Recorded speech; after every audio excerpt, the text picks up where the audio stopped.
मोर brain stroke होता आ मोर one side paralysis होता।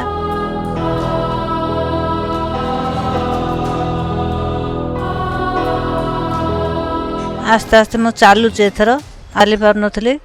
एबे चलुची।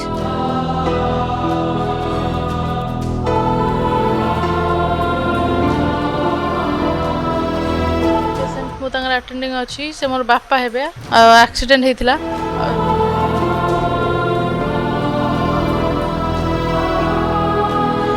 फास्ट जब एठिक आसले मसे पर हो गलानी से किसी कही पार नथिले किसी बुझी भी पार नथिले आखि खोल नथिले एबे बहुत डेवलप करचंती।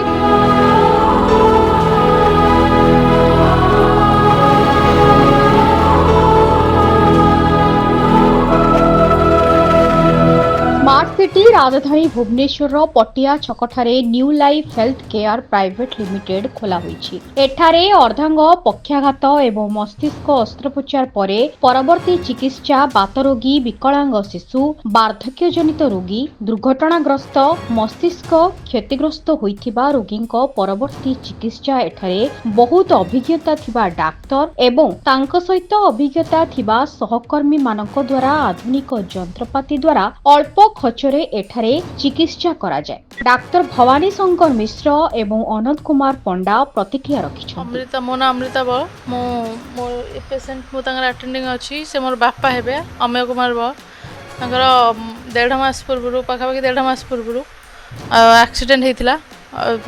सेतबे सर्जरी हेतिला ट्राकियोस्टोमी भी लागिछि। फास्ट जब एठिक आसले मसे पर हो गलानी से किसी कही पार नथिले किसी बुझी भी पार नथिले आखि खोल नथिले एबे बहुत डेवलप करचंती। उठिया चेष्टा करचंती जो लेफ्ट साइड रे तांकर जो लेग आ हैंड किसी भी मूवमेंट आस नथिला एबे किसी किसी आछी मूवमेंट आ आखि खोलचंती आ सब बुझी पारचंती कथा भी कही पारचंती बट साउंड आसनी ट्राकियोस्टोमी पई। मो नाम होचे टी श्रीनिवास दास फिजियोथेरापिस्ट अच्छे न्यू लाइफ रे पाखापाखि 1.5-2 वर्ष वर्क करुचे आम न्यू लाइफ रे neuro patient ortho patient sports patient आ बहुत किसी आस कार्डियो पेसेंट भी आसुँच पाखापाखि माने 2-3 मास 4 मास लगुच भल होगापी एक्टिव भी होती सक्सेसफुल भी होती। बर्तमान तो आमर पाखापाखि यही 2 इयर्स भितर पाखापाखि 200-300 पेसेंट अलरेडी कर सारे सक्सेसफुल भी अच्छा माने बहुत नी रिप्लेसमेंट भी पेसेंट बहुत रिकवरी होती न्यूरो पेसेंट माने स्ट्रोक पैरालिसिस जो हुए ये मैंने भी भल रिकवरी जाऊँ। आम लेटेस्ट मॉडल मिशन भी यूज करछु टिल टेबल यूज करछु पेसेंट ठिया कराऊँ पुणी वाकर माने चलाऊँ पुणी व्हील चेयर रे बाहर गोटे माने आधा घंटे घंटा पर्यंत बाहर बुली बुली आणुछु।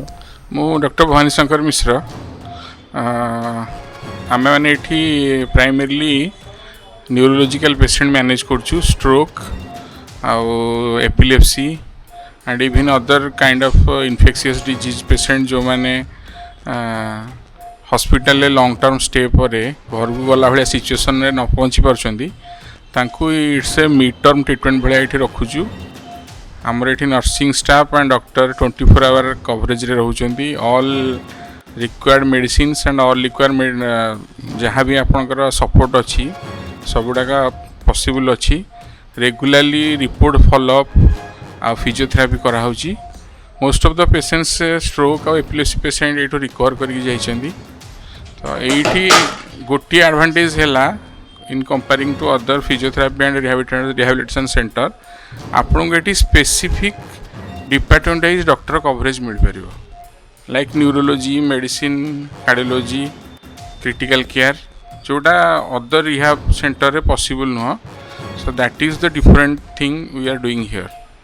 For a better patient outcome. निजे पेशेंट भी आसिक देखी जापरेंगे कौ टाइप न्यूट्रिशन बैकअप रोचे कैलोरी इनटेक कैलकुलेट करके न्यूट्रिशन दिया जमीती आप गोटे कॉर्पोरेट हॉस्पिटल रे 1:1 नर्सिंग स्टाफ और 1:1 डॉक्टर ट्रीटमेंट दिया सो यहाँ गोटे छोट रिहैब सेंटर हेले भी आम टार्गेट करछु we are providing that kind of support. तो that is the main reason कि आम पेशेंट ये बहुत भल रिकवर होती इन्फेक्शन कंट्रोल भी आम करुछु केमिति अल्प खर्च रे पेशेंट घर को जाई परिबो सेटा होची हमर मेन टार्गेट। मो ना सुस्मिता सा मो New Life Health Care nursing staff एठिकार पेशेंट माने खास करी आसंदे हमर tracheostomy patient neuro patient physiotherapy patient accident patient से मानकर आम केयर दे था कैथेटर केयर दे था ट्रैकोस्टोमी केयर दे था ट्रैकोस्टोमी पेशेंट मानकर मेन कले आम निब्लेसन था निब्लेसन लगा हुए एवं ट्रैकोस्टोमी पटरू आमर कफ बाहर करने आमर मेसीन थाए ता साहाଯ୍य आम कफ बाहर कर पेशेंट मानक आम ठीक ठीक टाइम मेडिसिन दे था कैथेटर केयर दे था आमर माउथ केयर भी दे था आमर काम होची एई सब काम। मो ना संयुक्ता पाणिग्राही मु ब्रह्मपुर आसी बरहमपुर कौन होइतिला आपनकर मोर ब्रेन स्ट्रोक होइतिला आ मोर वन साइड पैरालिसिस होइतिला साइड रा एबे लेफ्ट साइड टा चलिलानी आस्ते आस्ते मु चालुची एथर आली पार नथली एबे चालुची आसला बेले तो मोर हाथ गोड़ चालू नथिला लेफ्ट साइड रो एबे भल अछि एठी 4 मास होला। नमस्कार मो ना हूँ डॉक्टर अनंत नारायण पंडा मु जड़े हूँ सीनियर फिजियोथेरापिस्ट आउ मोर ऑर्गेनाइजेशन ना हूँ न्यू लाइफ हेल्थ केयर जोड़ा कि आम कम्प्रेसिवली आम फिजियोथेरापी रिहैबिलिटेशन उपर फोकस करछु। देखो आमर ये जो संस्था अच्छी आम रिहैबिलिटेशन जोटा कहते आपड़ से माने गोटे पेशेंट रो मानसिक स्थिति ता संगे फिजिकली से केमती फिट हो पारे आम से दीटा जग विषय उपर आम फोकस करुचु जोटा कि आमर पैरालिसिस केस है कि को पेशेंट माने कैंसर की ट्यूमर हो ब्रेन रे तो तापर आफ्टर सर्जरी पर केमती आम केयर नहीं पारिबा तंकर माने बेड सोर न हो केमती ध्यान देबा जो ऑपरेशन हो इन्फेक्शन टा न हो ता ऊपर हम फोकस करिबा तो ता संगे आमर जोड़ाक रोचे आमर नी रिप्लेसमेंट जोड़ाक आंठू गंठी पेन होची तापर जो आम ऑर्थोपेडिक सर्जरी करूचे नी रिप्लेसमेंट करछे तापर भी सही केस रे भी आमर फिजियोथेरापीटा निहाती भी दरकार कारण से जिनस लोक जानी पारना आम ऑपरेशन कलु किंतु आमर किसी फायदा हलानी किंतु आमर ऑपरेशन पर भी आम जॉइंट रेंज केते आसीबो मसल स्ट्रेंथ केते आसीबो जहाँद्वारा कि आमर पेशेंटा बहुत दिन पर्यंत ठीक रे चली पारिबो। ता छड़ा आम जो कैंसर रोचे जो पेशेंट आमर